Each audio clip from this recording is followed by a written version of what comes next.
अस्सलाम वालेकुम फ्रेंड्स, हम बात करने जा रहे हैं जी anatomy of the air and the pathway of sound of pathway of sound in air. मतलब जो साउंड होती है जब वो बाहर से कोई भी आप आवाज़ आपको सुनाई देती है तो वो किस तरह से हमारे एयर के फुल इसमें जो पाथवे है वो इसका किस तरह से है, कहाँ कहाँ पे कौन सी चीज़ जाती है और एयर के अंदर के हमारे जो है वो कौन कौन से पार्ट्स हैं, इन सब चीज़ों को हम डिटेल से इस लेक्चर में डिस्कस करेंगे।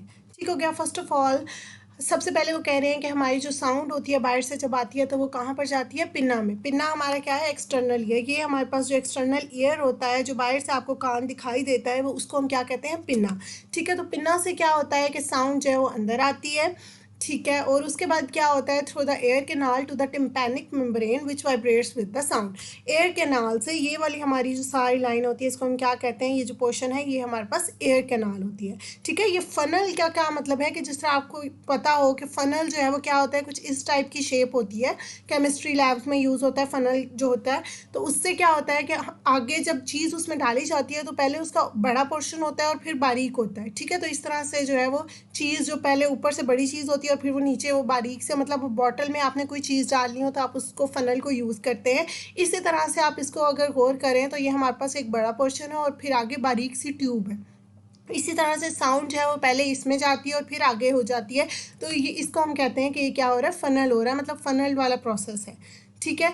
अच्छा जी, अब क्या होता है कि वो हमारे पिन्ना से फिर आगे कहाँ जा रही है, एयर कैनाल में। ये हमारे पास जो पूरी ये पोर्शन है इसको हम एयर कैनाल कहेंगे, ये लिखा हुआ है। ठीक है, और उसके बाद फिर आगे जाती है टिम्पैनिक मेम्ब्रेन में। टिम्पैनिक मेम्ब्रेन एक्चुअली क्या होती है, हमारा कान का पर्दा जिसे हम कहते हैं। ठीक है, वो टिम्पैनिक मेम्ब्रेन होती है। और फिर आगे जो है फर्दर सारे प्रोसेस होते हैं। और टिम्पैनिक मेम्ब्रेन जिसको हम ईयर ड्रम भी कहते हैं, और फिर आगे ये वाइब्रेट होता है साउंड के साथ और फिर फर्दर प्रोसेसेस होते हैं। ठीक है।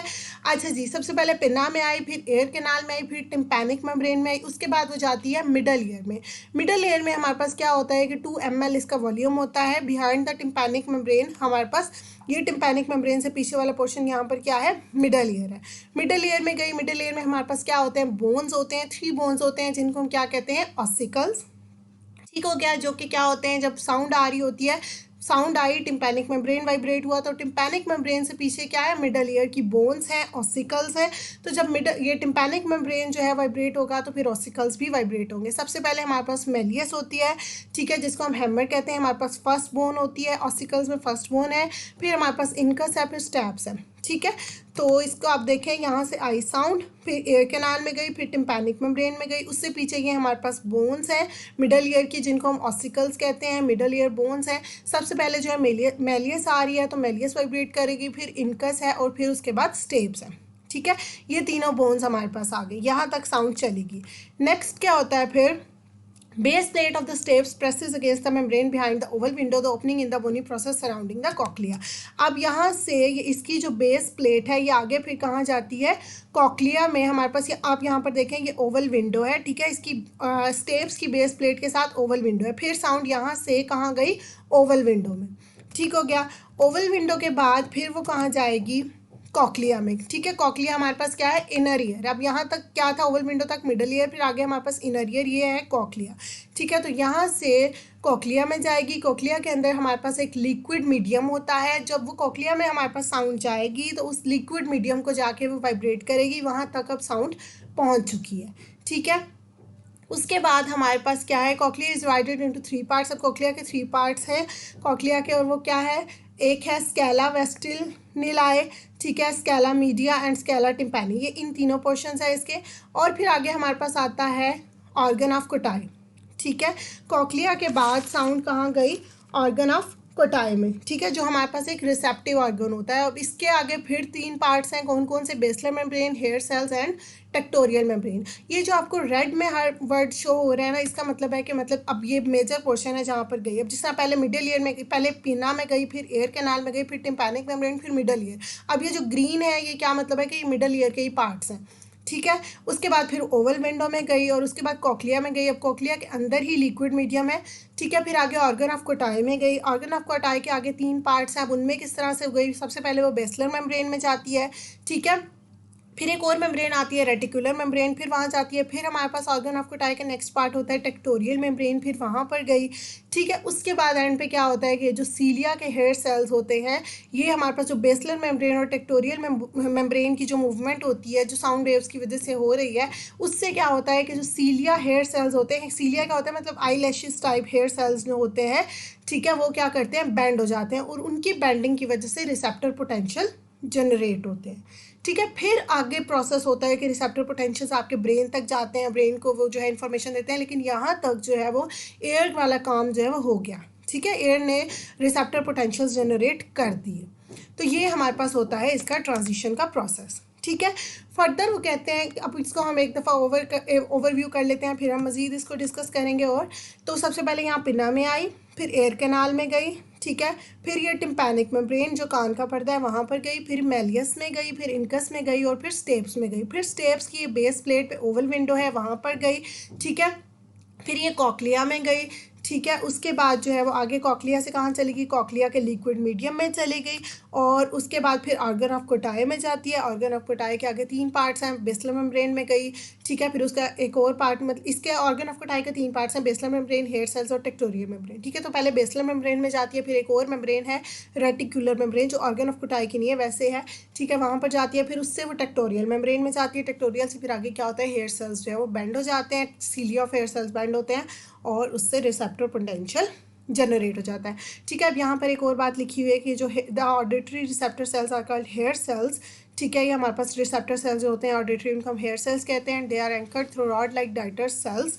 To the basilar. अब ये आपस में वो कह रहे हैं कि बेसलर मेम्ब्रेन के साथ ये जो सीलिया है, हेयर सेल्स हैं, ये किस तरह से ज्वाइन हुए होते हैं, डाइटर सेल्स की वजह से, रॉड लाइक होते हैं जो उनको ज्वाइन करके रख रहे होते हैं आपस में, इन दोनों चीज़ों को, हेयर सेल्स को और बेसलर मेम्ब्रेन्स को, ठीक हो गया। ये था हमारे पास पाथवे।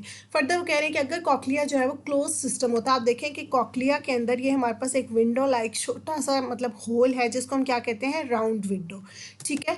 तो वो कह रहे हैं कि अगर कॉकलिया क्लोज सिस्टम होता है तो हमारे पास ये राउंड विंडो नहीं होनी थी, no vibration would be transmitted through the oval window because liquids are essentially incompressible.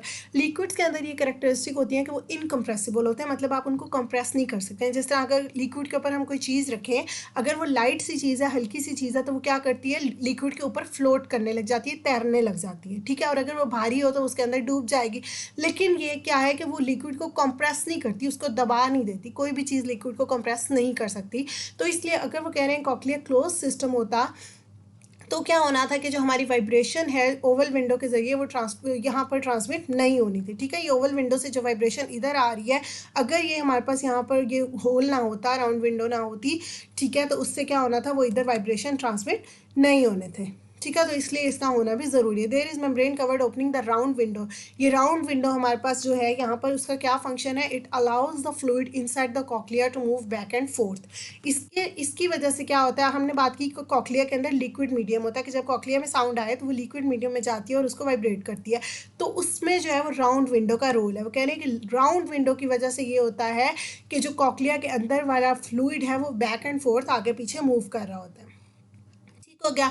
Base plates of steps जो है वो क्या करती है कि ओवल विंडो के पीछे वाली जो मेम्ब्रेन है vibrates against the membrane behind the oval window and introduces sound waves of high and low frequency into the cochlea. वो कह रहे हैं कि बेस प्लेट्स, ये बेस प्लेट जो थी स्टेप की, मतलब उसकी बेस से आगे ओवल विंडो होती है ना, और फिर वो आगे उसको सेंड कर रही होती है कॉकलिया में साउंड, जिससे मतलब introduces sound waves of high और लो फ्रीक्वेंसी। अब ये हाई और लो फ्रीक्वेंसी का क्या है कि जितनी साउंड बाहर से आ रही होगी उसी पर डिपेंड करती है उसकी फ्रीक्वेंसी। अगर आपको बाहर से लो फ्रीक्वेंसी की साउंड आ रही है तो अंदर भी लो ही जाएगी, ठीक है। अच्छा जी, उसके बाद क्या होता है कि वाइब्रेशंस जो है वो बेसलर मेम्ब्रेन को क्या करते हैं, बेंड एंड फ्लेक्स का मतलब होता है बेंड करना, ठीक है। तो इससे बेसलर मेम्ब्रेन जो है वो बैक एंड फोर्थ बेंड करती है। प्रेशर जो है फ्लूइड के अंदर, वो फ्लूइड कहाँ पर है, कॉकलिया के अंदर का फ्लूइड है, ठीक है। अंडरनेथ द बेसलर मेम्ब्रेन जो है वो are transmitted to the membrane of round window. अब उससे क्या होता है, कॉकलिया में गए, फिर उसके बाद वो राउंड विंडो में गए, ठीक है। और फिर उसके बाद जो अब ये राउंड विंडो और ओवल विंडो, इनकी मूवमेंट्स जो है वो अपोजिट डायरेक्शन में हो रही होती हैं, ठीक हो गया। Base plates of steps pushes in. अब एक चीज़ जो है वो जब पुश हो रही होती है अंदर को, तो दूसरी चीज़ बाहर आ रही होती है, कि जिस तरह बैलून में होता है कि एयर आप डालें, मतलब एयर एक तरफ से उसमें भरी हुई हो तो आप उसको एक तरफ से प्रेस करो और दूसरी तरफ से बैलून बाहर आ जाता है। इसी तरह से यहाँ पर भी होता है कि जब बेस प्लेट ऑफ स्टेप्स जो है वो अंदर को होती है तो ओवल विंडो जो है वो बाहर को आ जाती है। ठीक है, यहाँ से स्टेप्स जब अंदर को होगी तो ये हमारे पास ओवल विंडो जो है वो ये बाहर को आ जाता है। तो इस तरह से ये ऑपोजिट एक दूसरे से मूव कर रही होती है। राउंड ये बेस प्लेट स्टेप्स अंदर को गई, ओवल विंडो बाहर को आ गई। ठीक हो गया, अपोजिट डायरेक्शन में मूव करेंगे। अब वो कह रहे हैं कि जब फ्रिक्वेंसी जो है वो साउंड्स की डिफरेंट होती हैं तो उस हिसाब से different portions of basilar membrane to flex, मतलब डिफरेंट पोर्शन जो है बेसलर मेम्ब्रेन के बैंड होते हैं अकॉर्डिंग टू फ्रिक्वेंसी। ठीक है, अगर हाई फ्रिक्वेंसी होगी तो कोई और पोर्शन बैंड होगा, अगर लो फ्रिक्वेंसी होगी तो कोई और पोर्शन बैंड होगा। तो it depends on the frequency. ठीक हो गया। अब वो कह रहे हैं कि कुछ लोग जिनका एक क्लोज सिस्टम होता है कि उनके अंदर क्या होता है कि राउंड विंडो नहीं होती, उनको उनकी कॉक्लिया की बोन इतनी ग्रो कर जाती है कि राउंड विंडो नहीं होती है। ठीक है, यहाँ पर उनका होल नहीं होता है, कवर हो जाता है वो होल। तो उसकी वजह से फिर वो क्या करते हैं, वहाँ पर बेसलर मेम्ब्रेन जो है वो easily back and fourth move नहीं कर पाती है, जिस वजह से उन लोगों को हेयरिंग लॉस जो है वो फेस करना पड़ता है।